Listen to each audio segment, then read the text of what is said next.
to understand how we ended up in a situation involving a deal and what a deal actually is. Well, why isn't it a framework agreement, a small treaty of friendship, cooperation, and kind of military? Yes. And why a deal? Why? How did we end up in a deal situation? And so, in order to comprehend and understand, we will try to study at least a little of what is known as the concept of what the Germans called Reichsgeschäft. Yes, because it originated from German law as a result of the tradition of German contract law, historically speaking. Because if you take, for example, the American version, Anglo-American, more likely American, legume transaction, or the Russian version of a deal, or Ukrainian, the version that existed in the first half of the 20th century, but was then removed naturally, it wasn't in Soviet law, and it wasn't in the law of independent Ukraine, but recently, the right of action has appeared. There is a contract and there is the right of action. What is the difference? When we typically make agreements, we do it in a logical and rational framework and describe various relationships and situations of the contract. But there are cases when we haven't established any relationships and we need to formalize our will into law. Here is a brief formulation of a transaction. It is an individual private will formalized into law, nothing more. As a rule, generally speaking, it pertains to one clear will. That is, in essence, a single volitional relationship.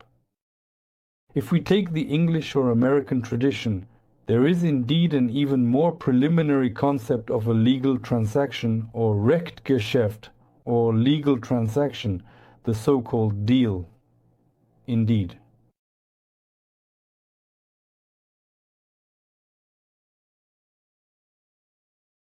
That is, indeed, it wasn't signed. Look, and we find ourselves in a situation where we can have dealings with you.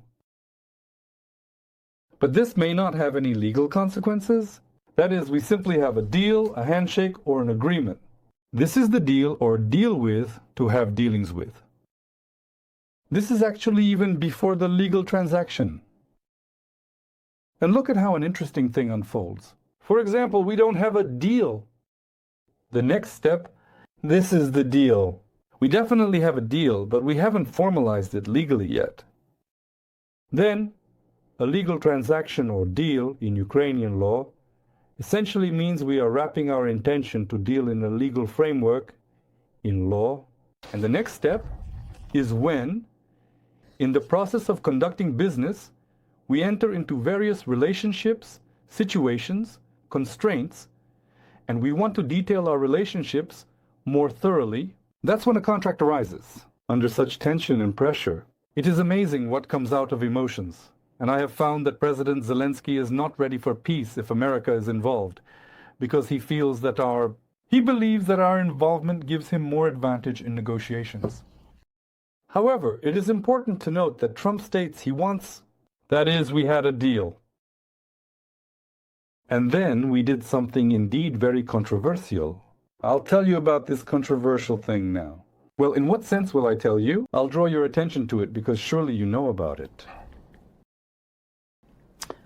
When we were dealing and it became increasingly and undeniably evident that NATO was clearly not functioning as expected from the years 2023 through 2024, we successfully concluded 28 agreements.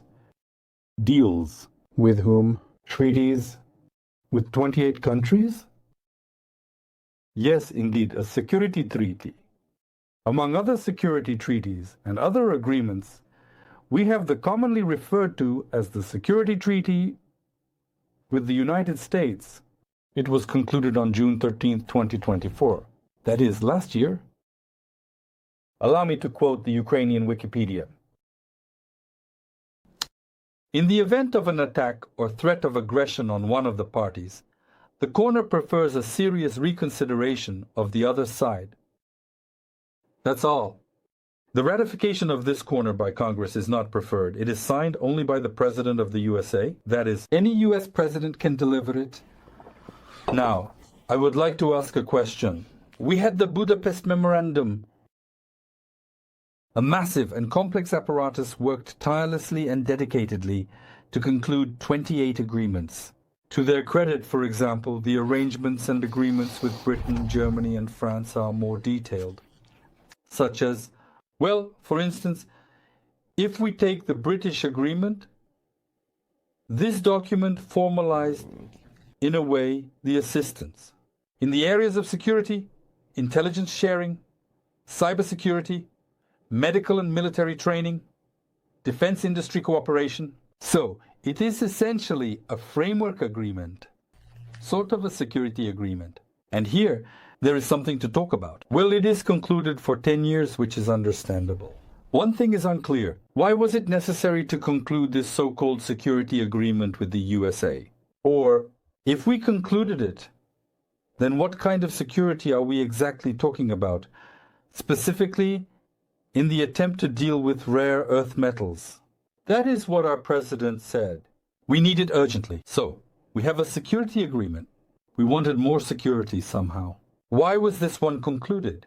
What is the point, so to speak?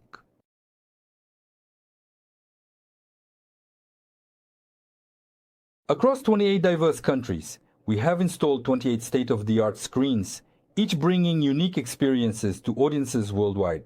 I just want to understand how we ended up in this situation. We didn't end up in it today.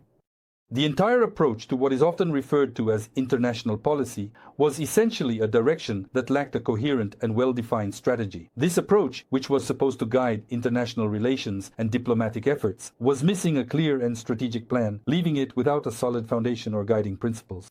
Because we were clinging to NATO until the end of last year. I'm not confusing anything. We discussed until the end of last year that the idea of NATO wasn't scrapped. It was Trump who scrapped it. He practically said upon entering, "There will be no NATO for you, forget it." But until January 20th, the ghost of NATO still existed. And from this point of view, we are kind of returning again. This is exactly the moment. What is the deal? Why was it necessary? When is it needed? When something needs to be done quickly, and an agreement must be reached on something that cannot be delayed? On one thing quickly. Without principles, without identities, without values, without description of consequences, without sanctions, without anything. And in this sense, what is the essence of the deal? Here we are, there are the states, there is Russia. What is the essence of the deal? The initiator of the deal was indeed not Trump. Not Trump. At the center of the deal was our president, when he took the podium in Parliament and said a simple thing, with the action of right and duty. That is indeed, he made a proposal for a deal. We give you rare earth metals. Indeed, you give us protection and security. The president of Ukraine proposed the deal, not Trump.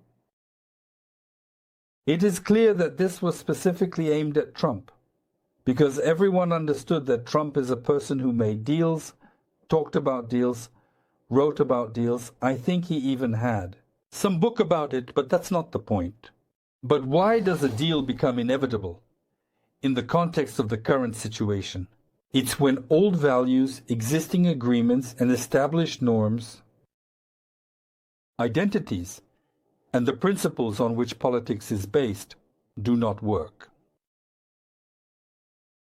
And it turns out that there is a need to show will and establish at least some kind of legal framework, some kind of deal, to formalize at least some legal grounds.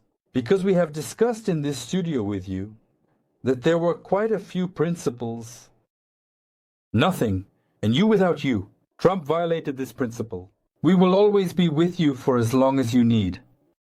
Trump was on the verge of violating this principle, and I'm not even sure it won't be violated after today's démarche.